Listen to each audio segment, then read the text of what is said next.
নতুন রিন, যার প্রোসিস টেকনোলজি গভীর থেকে পরিষ্কার করে আর ধরে রাখে কাপড়ের নতুনের মতো উজ্জ্বলতা। নতুন রিন অ্যাডভান্সড পাউডার, নতুনের মতো উজ্জ্বল।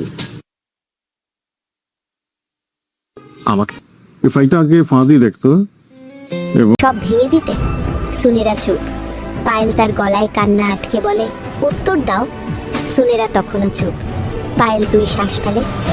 তোমার চুপ দেখাটাই তোমার উত্তর বলে সরে যায়। সুনেরা দাঁড়িয়ে থাকে, তার মুখে এবার কোনো হাসি নেই। বন্ধুরা, এবার আসি 41 নাম্বার পর্বের সেই চূড়ান্ত দৃশ্যে, সেই ধামাকা মুহূর্তে, যার কথা আমি একদম শুরুতে বলেছিলাম। সাজ্জাদের ঘরে বাসার একা দাঁড়িয়ে। সাজ্জাদও সেখানে আছে। বাসার এতক্ষণ চুপ ছিল, কিন্তু এখন তার ভেতরে যেটা তৈরি হয়েছিল সেটা আর আটকে রাখা সম্ভব হচ্ছে না।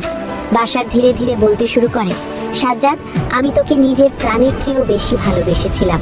তুই যখন আমার কাছে কোনো আবদার করতি বা ভাই হিসেবে কিছু চাইতি, তখন আমি কখনো না করিনি। নিজের ভাইকে সর্বোচ্চটা দিয়ে ভালোবেসেছি। সাজ্জাদ কাঁদছে। বাসার থামে না। কিন্তু আজ বুঝলাম, আমি যাকে আগলে রাখতাম, যেভাবে আগলে রাখতাম, সে আমার বুকে ছুরি বসিয়ে রেখেছিল। তুই আমার শুধু বিশ্বাস কিনা, তুই আমার পরিবারকে, আমার সংসারকে, আমার মা বাবার স্বপ্নকে ধুলোয় মিছিয়ে দিয়েছিস। সাজ্জাদ বলে, ভাই তুই একটু শোন। বাসার গর্জে ওঠেন, না, আর কোনো কথা নেই। শোন পরের কথা। আজ এই অবস্থা। আমি অনেক ধৈর্য ধরেছি, অনেক সহ্য করেছি, কিন্তু এটা আমার সহ্যের বাইরে। বাসার একটু থামিয়ে তারপর বলে সেই শেষ কথাটা, সাজ্জাদ যা কোনোদিন তার ভাইয়ের মুখোমুখি শুনবে ভাবিনি। সাজ্জাদ, এই বাড়িতে আর থাকার কোনো অধিকার নেই তোর। এই বাড়ি থেকে, এই পরিবার, আমি তোকে এখান থেকে চলে যেতে বলেছি। পুরো ঘরে এক মুহূর্তের জন্য সব শব্দ থেমে যায়। সাজ যেন পাথর হয়ে যায়। তারপর সে আস্তে আস্তে উঠে দাঁড়ায়। তার চোখ থেকে পানি পড়ছে। সে বলে, ভাই। বাসার ঘুমুক ঘুরিয়ে নেয়। বন্ধুরা, এই দৃশ্য যখন পর্দার সামনে আসবে, তখন আপনারা নিজেরা বুঝতে পারবেন এই নাটক যেন শুধু একটা নাটক নয়, এটা আমাদের সমাজের, আমাদের পরিবারের, আমাদের নিজেদের গল্প। কারণ এমন একটা পরিস্থিতি শুধু নাটকে আসে না, বাস্তব জীবনেও আসে। যখন বিশ্বাস ভাঙে, যখন ভালোবাসা ক্ষতবিক্ষত হয়, যখন পরিবারের ভেতর শত্রু লুকিয়ে থাকে, তখন সত্যিকারের মানুষও এভাবেই ভেঙে পড়ে। কিন্তু বন্ধুরা, এখানেই গল্প শেষ নয়। পায়েল তার ঘরে চলে গেছে। সে দরজা বন্ধ করে দিয়েছে। ভেতরে এখন শুধু পায়েল একা। পায়েল বিছানায় বসে থাকে। তার চোখ শুকনো। সে কাঁদছে, কারণ ব্যথাটা কান্নার উপরে চলে গেছে। সে ভাবছে এখন কি করবে। বাসার পাশে থাকবে, নাকি এই সংসার ছেড়ে চলে যাবে, নাকি এই পরিবারকে বাঁচানোর চেষ্টা করবে। পায়েলের মনে পড়ে তার বিয়ের দিনের কথা। বাসার যখন তার দিকে তাকিয়ে বলেছে, তুমি এই পরিবারে এলে, এটা তোমার পরিবার হয়ে গেল। সেই কথাটা আজও পায়েলের কানে বাজছে। এই পরিবারটা তার। এই পরিবারকে সে বাঁচাতে চায়, কিন্তু কিভাবে? বন্ধুরা, 41 নাম্বার পর্বের সবচেয়ে বড় প্রশ্ন এখানেই। পায়েল কি পারবে এই পরিবারকে এক করতে? বাসার কি পারবে তার ভাইকে ক্ষমা করতে? তাকে এই ফাটল আর এতটাই গভীর, আর কখনো জোড়া লাগবে না? আর সুনেরা কি এত কিছুর পরে পথ ছেড়ে দেবে, নাকি সে এখনো ষড়যন্ত্রের জাল বুনে চলবে? এবং সবচেয়ে বড় প্রশ্ন, সেই ফোন কলটা কে করেছিল? সেই ফাইলটা স্টোর রুমে রাখলো কে? এই পুরো ঘটনার পেছনে সত্যি অন্য কেউ আছে? এই সব প্রশ্নের উত্তর বেরোবে পরবর্তী। বন্ধুরা, এবার একটু পিছনে ফিরে ভাবি, এই নাটকটা কিন্তু শুধু একটা পারিবারিক নাটক না। এই নাটকে আসলে দেখানো হচ্ছে আমাদের সমাজের একটা বাস্তব চিত্র। বাসারের মতো মানুষ আমাদের সমাজে অনেকেই আছেন, যারা সারা জীবন পরিবারের জন্য নিজেকে উৎসর্গ করেছেন, কিন্তু শেষে প্রতারিত হন। সাজ্জাদের মতো মানুষও আছেন, যারা ভুল পথে পা বাড়ানো, যাদের ভেতরে হয়তো ভালো আছে, কিন্তু দুর্বলতার কারণে বড় ভুল করে ফেলেন। আর সুনেরার মতো মানুষও আছেন, যারা নিজের স্বার্থের জন্য অন্যের সংসার ব্যবহার করেন। এই 3টি চরিত্র আসলে আমাদের চারপাশের মানুষের প্রতিচ্ছবি। এবার আসি সেই তথ্যে, যেটার জন্য আপনারা এতক্ষণ অপেক্ষা করছিলেন। 41 নাম্বার পর্বে যে সবচেয়ে বড় ধামাকা অপেক্ষা করছে, সেটা হলো সুনেরার অতীত। এই পর্বে এমন কিছু তথ্য আসবে যা সুনেরার সম্পর্কে আমাদের ধারণাকে সম্পূর্ণ বদলে দেবে। সুনেরা কি সত্যি এতটাই স্বার্থপর, নাকি তার পেছনে আরো কোনো গল্প আছে, নাকি নিজেও কোনো না কোনো ষড়যন্ত্রের শিকার হয়েছিল, নাকি পিছনে আছে কোনো গল্প, নাকি সে নিজেও কোনো না কোনো কারো হাতের পুতুল হয়েছিল? এই প্রশ্নের উত্তর খুঁজতে হলে আপনার সেই পর্বটা মনোযোগ দিয়ে দেখতে হবে। বন্ধুরা, এই মুহূর্তে বাড়ির বড়রা, মা বাবা মনে করেছিল কিছু বুঝতে পারবে না, সব ঠিকঠাক, কিন্তু শুধু বুঝতে পেরেছে যে কোথাও একটা বড় ঝড় আসছে। মা রাত্রিবেলা নামাজে বসে কাঁদছেন, শুধু একটাই দোয়া করছেন, আল্লাহ আমার ছেলেদের হেফাজত করো, এই পরিবারটা ভেঙে দিও না। বাবা রাতে ঘুমাতে পারছেন না, শুধু বারান্দায় বসে আকাশের দিকে তাকিয়ে থাকছেন, মনে মনে হিসেব করার চেষ্টা করছেন কোথায় ভুল হলো। এই দুটো দৃশ্য হয়তো খুব ছোট নয় তো খুব বেশি বড়, কিন্তু এই দুটো দৃশ্য দর্শকদের বুকে সবচেয়ে বেশি আঘাত করবে, কারণ আমাদের সবার বাবা মা এরকমই। তারাও নিজে নিঃশব্দে কাঁদেন, নিঃশব্দে দোয়া করেন। বন্ধুরা, আপনারা নিশ্চয়ই জানতে চেয়েছেন পরের পর্বে কি হবে। পরের পর্বে দেখা যাবে সাজ্জাদি যদি সত্যি বাড়ি ছেড়ে চলে যায় তাহলে পরিবারে কি ঘটবে। বাশার কি একসময় তার সিদ্ধান্তে অনুতাপ করবে? পায়েল কি নিজে এগিয়ে আসবে, কোনো পদক্ষেপ নেবে? আর সবচেয়ে বড় প্রশ্ন, সুনেরা কি করবে? এই সব প্রশ্নের উত্তর আসবে পরের পর্বে। এবার আসি সেই বিশেষ মুহূর্তে। আপনারা হয়তো অনুমান করেননি, 41 নাম্বার পর্বে একেবারে শেষ মিনিটে একটা দৃশ্য দেখবেন। পায়েল তার ঘর থেকে বেরিয়ে আসে, সে সোজা বাশারের কাছে যায়। বাশার যখন বারান্দায় দাঁড়িয়ে পায়েল তার পাশে দাঁড়ায়, দুজনে কিছুক্ষণ চুপ করে থাকে। তারপর পায়েল বলে, বাশার, আমি কি এই পরিবারটাকে বাঁচাতে পারবো না? বাশার পায়েলের দিকে তাকায়, তার চোখে সেই ব্যথা, কিন্তু সেই ব্যথার পাশে একটা নতুন মানুষ এসেছে, একটা সংকল্প। বাশার বলে, আমি জানি না, কিন্তু আমি চেষ্টা করব। পায়েলের হাত ধরে, আমি আছি। দুজন পাশাপাশি বারান্দায় দাঁড়িয়ে থাকে। রাতের আকাশে তারার আড়লো সেই আলো, মুখে পর্দা নামে। বন্ধুরা, এই দৃশ্যটা আসলে নাটকের পুরো বার্তাটাকে এক মুহূর্তে ধরে রাখে। বাশার ও পায়েলের পাশাপাশি দাঁড়ানো এটা বলেছে যে ঝড় আসুক, বিশ্বাসঘাতকতা আসুক, ষড়যন্ত্র আসুক, কিন্তু যখন দুজন মানুষ সত্যিকারের ভালোবাসার পাশাপাশি থাকে তখন সেই পরিবারটা শেষ পর্যন্ত টিকে যায়। প্রিয় বন্ধুরা, এতক্ষণ ধরে আমাদের সাথে ছিলেন বলে আন্তরিক ধন্যবাদ জানাই আপনাদেরকে। এটা আমাদের গল্প, নাটকটা সত্যি আমাদের সবার গল্প, আমাদের পরিবারের গল্প, আমাদের সম্পর্কের গল্প, আমাদের বিশ্বাস ও ভালোবাসার গল্প। আপনারা এখন বাংলাদেশের কোন কোন জেলা থেকে এই ভিডিওটি দেখছেন তা অবশ্যই কমেন্ট করে জানান। শুধু জেলার নামটুকু লিখলেই হবে না, আমরা জানতে চাই কোন কোন জেলা থেকে দর্শক নাটকটা বেশি বেশি ভালোবাসেন। এই নাটকের পরবর্তী পর্বের সব আপডেট, সব টুইস্ট, সব চমক সবার আগে পেতে এখনই আমাদের চ্যানেলটি সাবস্ক্রাইব করে পাশে থাকা বেল আইকনটি অন করে দিন, কারণ বেল না দিলে ভিডিওটি আপনার কাছে সবার আগে পৌঁছবে না, আর তখন বড় চমক মিস হয়ে যেতে পারে। মনে রাখবেন, এটা আমাদের গল্প নাটকের 41 নাম্বার পর্ব। আগামী বুধবার দুপুর 12টায় সরাসরি সিনেমাওয়ালা ইউটিউব চ্যানেলে প্রকাশিত হবে। সেদিন ঠিক 12টার দিকে চ্যানেলের দিকে নজর রাখুন, কারণ সেই পর্বে যা ঘটবে তা আপনাকে সিট থেকে সরতেই দেবে না, কারণ সেই পর্বে এমন কিছু ঘটবে যা আপনাকে আটকে রাখবে পর্দায়। তো সবাই ভালো থাকুন, সুস্থ থাকুন, আল্লাহ হাফেজ। আমার ধারণা যে ফাইলটা ফাহাদ একদিন থাকলে অলরেডি ও এটা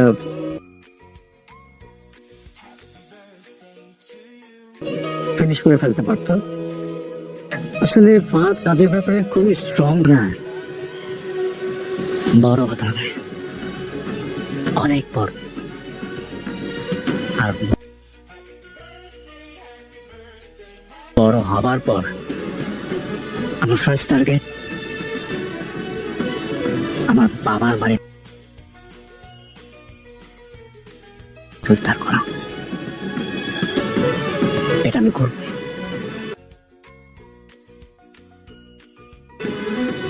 যে করে ছিল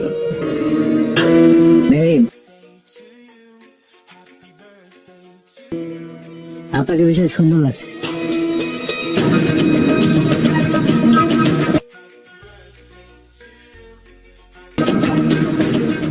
জি বস, আমি শুধু কাজটাই মন দিয়ে করতে চাই, এর বাইরে কোনো কিছু আমি অ্যালাউ করতে পারবো না।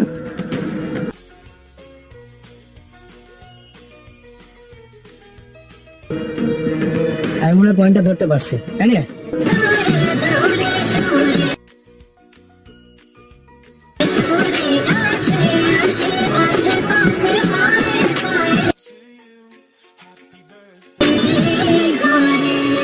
আপনার মতো একজন ভালো বাবা পেয়েছে।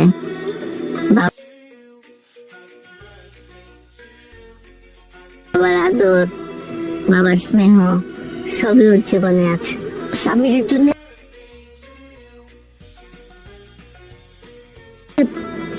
কলিজার ভিতরে কেমন জানি লাগতেছে, খালি খালি মনে পড়তেছে আমার স্বামীর কই আছে মেহেরিন।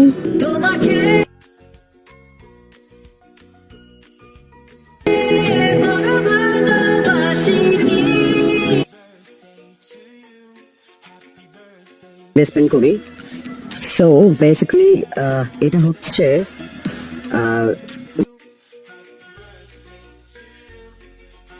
জমিরাতে, ডেরার পাশে জমিরাতে। এটা এই লুক,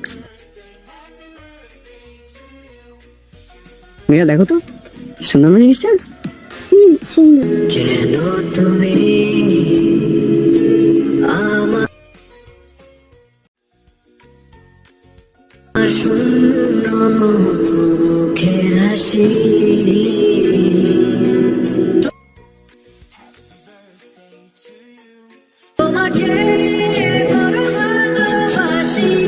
প্রিয় দর্শক বন্ধুরা, আপনারা যারা এটা আমাদের গল্প নাটকের একনিষ্ঠ দর্শক, যারা নিশ্চয়ই 40 নম্বর পর্বটি দেখার পর থেকে রাতের ঘুম হারাম করে ফেলেছেন।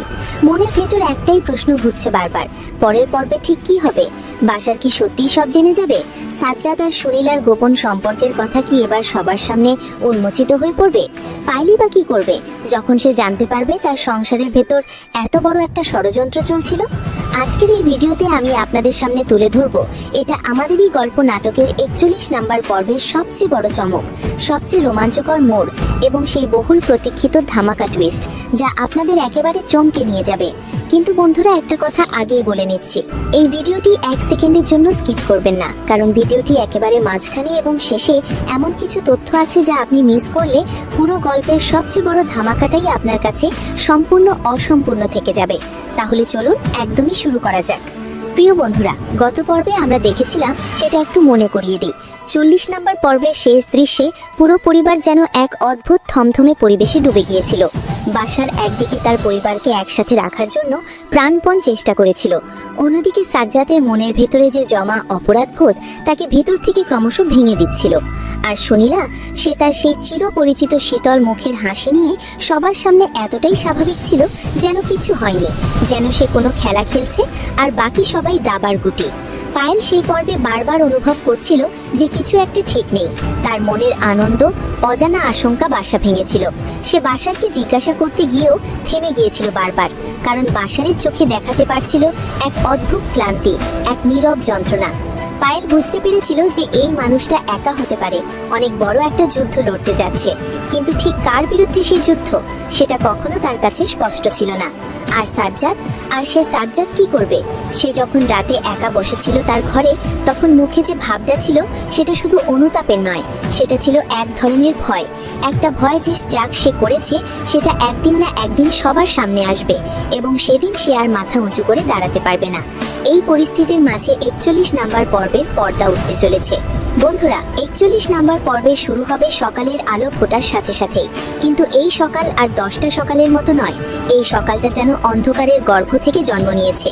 বাসারের বাড়িতে সেই সকালের একটা ঘটনা ঘটবে যা পুরো পরিবারের ইতিহাস বদলে দেবে। ঘটনা শুরু হবে একটা ফোন কল দিয়ে।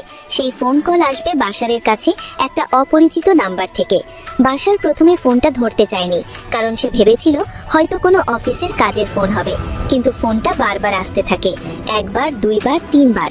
বাসার শেষমেশ ফোনটা তোলে। ওপাশ থেকে একটা গলা ভেসে আসে। গলা চেনা নয়, কিন্তু কথাগুলো এতটাই পরিচিত যে বাসারের বুকের ভেতরটা একটানে ঠান্ডা হয়ে যায়। ফোনের ওপাশ থেকে লোকটা বলে, বাসার ভাই, আপনি কি জানেন আপনার বড় ভাই সাজ্জাদ আপনার সাথে কি করেছে? আপনি যাকে এত ভালোবেসেছেন, এত বিশ্বাস করেন, সে আপনার পিছনে কি কাজ করেছে? আপনি যদি সত্যটা জানতে চান, তাহলে আজ রাতে একবার আপনার বাড়ির পুরনো স্টে রুমে যান, যেখানে পাবেন তার আর আপনার অনেক কিছু যা আপনার চোখকে খুলে দেবে। এটুকু বলেই ফোনটা ফোনটা কেটে যায়। বাসার কিছুক্ষণ স্থির হয়ে দাঁড়িয়ে থাকে, হাতে ধরা ফোনটা, কিন্তু মন সেই কথাগুলোর ভিতরে হারিয়ে গেছে।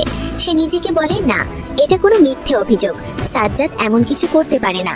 সে আমার ভাই, আমাদের মধ্যে যে বন্ধন সেটা কেউ এত সহজে ভাঙতে পারবে না। কিন্তু মনের একটা কোণে একটা সন্দেহ বীজ রোপিত হয়ে গেল।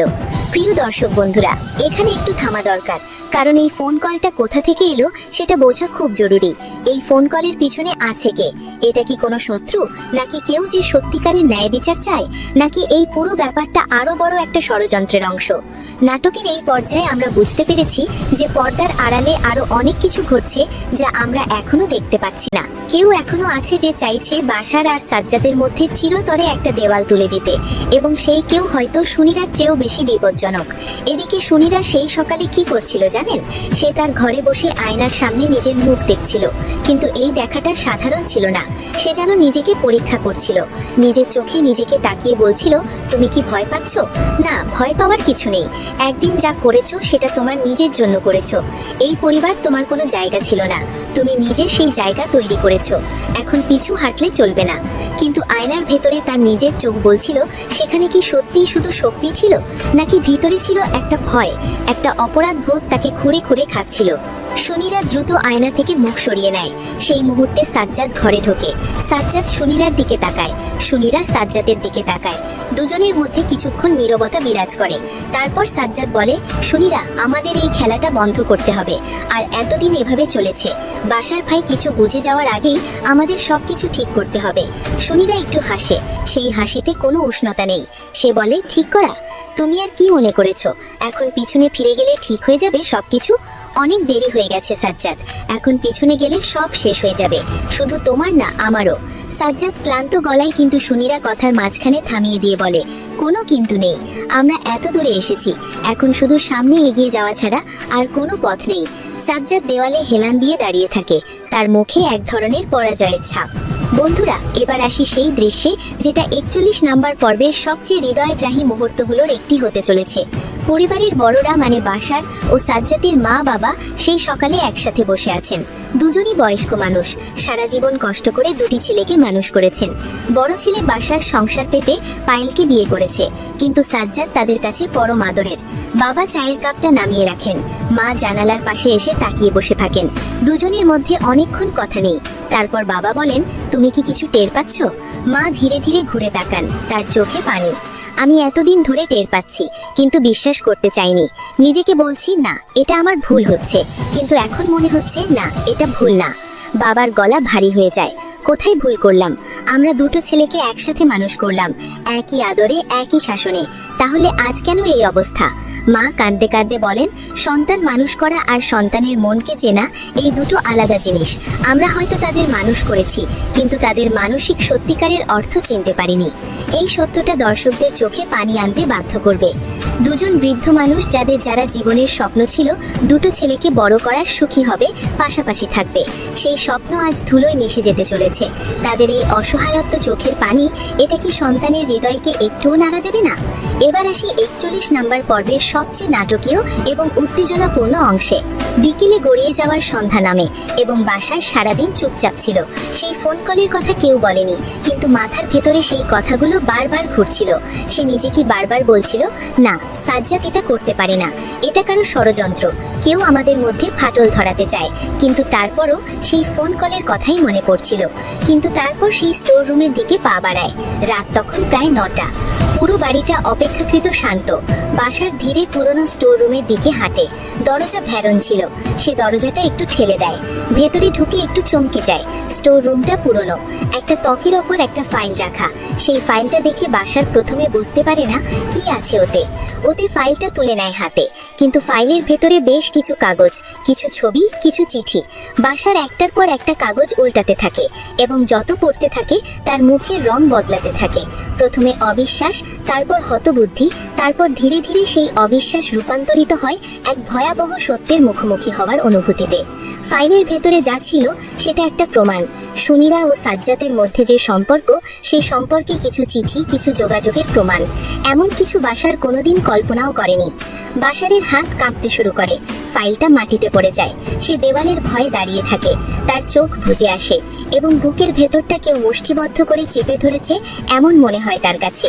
এই মানুষটা সাজ্জাদ, যাকে সে ছোটবেলা থেকে ভাই, আপন ভাই বলে ভেবেছে, যার জন্য নিজের সুখটা নিজে ছেড়ে দিয়েছে, যাকে নিজের প্রাণের চেয়েও বেশি ভালোবেসেছে। আর এটা সে করতে পারে? প্রিয় বন্ধুরা, এই মুহূর্তটা নাটকের সবচেয়ে শক্তিশালী দৃশ্যের মধ্যে একটি হতে চলেছে, কারণ এখানে শুধু একটা বিশ্বাসঘাতকতার গল্প নেই, এখানে আছে দুই ভাইয়ের সেই অটুট বন্ধনের ভাঙনের গল্প, আছে বাশারের মতো একজন মানুষের ভেতর থেকে ভেঙে পড়ার গল্প, যে সব সময় শক্ত থেকেছে, সবার জন্য লড়াই করেছে, কিন্তু আজ তার পায়ের তলার মাটি সরে যাচ্ছে। বাশার ধীরের ফাইলটা তুলে নেয়, সে পুরো বাড়ি পেরিয়ে সাজ্জাদের ঘরে। সাজ্জাদ তখন ঘরে বসে কিছু করছিল। বাশার ঘরে ঢুকে দরজা বন্ধ করে দেয়।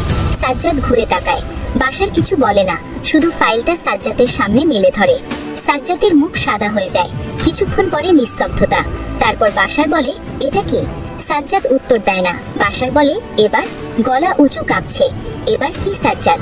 এগুলো কি, আমাকে বল। সাজ্জাদ মুখ নামিয়ে নেয়। বাশারের গলায় সেই কাঁপুনি এবার রাগে পরিণত হতে শুরু করে। তুই চুপ আছিস কেন? উত্তর দে আমাকে। এতদিন যে সংসারে তুই থেকেছিস, যে ভাই তোকে আগলে রেখেছে, সেই সংসার, সেই ভাইয়ের সাথে তুই বিশ্বাসঘাতকতা করেছিস, এটা কি সত্যি? সাজ্জাদের চোখ থেকে পানি পড়তে শুরু করে।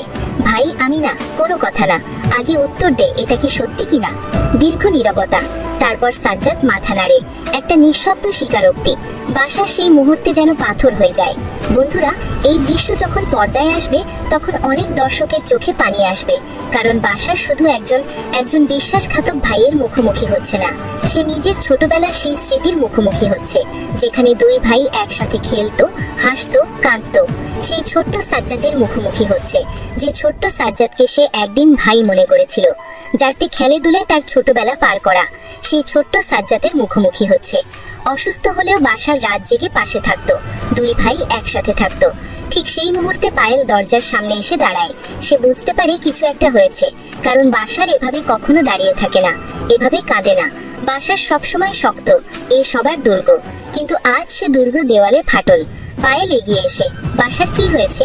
বাশার পায়েলের দিকে তাকায়, তার চোখে পানি। পায়েল কখনো বাশারকে এভাবে দেখেনি, সে ভয় পেয়ে যায়। বাশার, তুমি কাঁদছো কেন? কি হয়েছে, আমাকে বলো। বাশার ধীরে ধীরে সেই ফাইলটা পায়েলের দিকে এগিয়ে দেয়। পায়েল ফাইলটা নেয়, এবার দুটো কাগজ দেখে, তারপর তার হাত থেমে যায়, তার মুখ থেকে আস্তে আস্তে সব রং উবে যায়। যে সাজ্জাদের দিকে তাকায়, সাজ্জাদ মুখ নামিয়ে নেয়। পায়েল একটা কথাও বলে না, শুধু ফাইলটা ধীরে ধীরে নামিয়ে রাখে। তারপর সে ঘুরে দাঁড়িয়ে ঘর থেকে বের হয়ে যায়। বন্ধুরা, পায়েল এই চলে যাওয়াটা, এই নীরবতা, তাহলে সব কান্না রাগের চেয়েও বেশি কথা বলে। পায়েল যখন কিছু না বলে, যখন চিৎকার করে না, তখন শুধু চলে যায়, তখন বোঝা যায় বাচ্চাটা কত গভীরে গিয়েছে। ওদিকে সুনেরা বুঝতে পারেছে যে ঘরে কিছু একটা হচ্ছে। সে করিডর দিয়ে যেতে যেতে পায়েলের সামনে পড়ে যায়। পায়েল, থামো। দুজন চোখাচোখি। পায়েল বলে, সুনেরা, তুমি কি জানতে হবে এটা? তুমি জেনে শুনে এই সংসারে এসেছিলে?